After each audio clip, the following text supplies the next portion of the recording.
পোয়া পিঠা, তেলের পিঠা বা ভাজা পিঠা যে নামে বলুন না কেন, আমার মনে হয় এমন মজার পিঠা কেউ খাননি এমন মানুষ খুঁজে পাওয়া অসম্ভব। আসসালামু আলাইকুম everyone, welcome to my another video.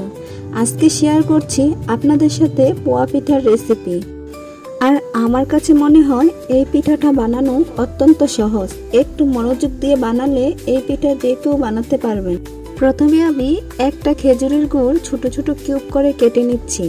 এখানে প্রায় 1 কাপ পরিমাণ খেজুরের গুড়গুলোকে একটা বলের মধ্যে নিয়ে একটু পানি দিয়ে অনবরত নেড়ে চেড়ে গুড়টাকে ভালোভাবে গলিয়ে নিতে হবে। এই কাজটা একটু সময় নিয়ে করতে হবে। এখানে আমি ঠান্ডা পানি ব্যবহার করেছি, আপনারা চাইলে গরম পানি ব্যবহার করতে পারেন। এতে করে গুড়টা তাড়াতাড়ি গলে যায়। গুড়টা গলে যাওয়ার পর একটা ছাঁকনি দিয়ে আমি ভালোভাবে ছেঁকে নিব, যাতে করে ময়লাগুলো উপরে উঠে আসে। এখানে আমি 4 কাপ পরিমাণ চালের গুঁড়া নিব। 4 কাপ পরিমাণ চালের গুঁড়ার সাথে 2 কাপ পরিমাণ ময়দা মিশাবো। ময়দা ব্যবহার করলে পিঠাটা যেমন ফুলবে, ঠিক সেরকম পিঠাটা ঠান্ডা হয়ে যাওয়ার পর্যন্ত পিঠাটা নরম থাকবে। এখানে আমি দিয়ে দেব স্বাদমতো লবণ। অল্প উপকরণে এই পিঠা তৈরি করা যায় একদম সহজে। এখানে আমি আগে থেকে গলিয়ে রাখা খেজুরের গুড়টা দিয়ে দেব। সাথে দিয়ে দেব 3 কাপ পরিমাণ পানি। আর পানিটা দেওয়ার পর অনবরত নেড়ে চেড়ে গুড়ের সঙ্গে শুকনো উপকরণগুলো ভালোভাবে মিশিয়ে একটা ব্যাটার তৈরি করে নিব। তেলে পিঠা তৈরি করার জন্য আমাদের ব্যাটারটা ঠিক এরকম হবে।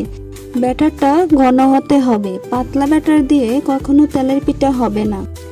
এখন চলে যাব পিঠাগুলো ভাজতে। এখানে আমি একটা প্যানের মধ্যে তেলের পিঠাটা ডুবো তেলে ভাজতে হয়, এই জন্য এখানে আমি তেলের পরিমাণ বেশি দিয়েছি। চুলার হিটটাকে হাইতে রেখে তেলটাকে ভালোভাবে গরম করে নিব। তেলটা ভালোভাবে গরম না হলে পিঠাগুলো কখনোই ফুলবে না। কিছু টিপস ফলো করলে আপনাদের পিঠাগুলো একদম পারফেক্টভাবে হবে।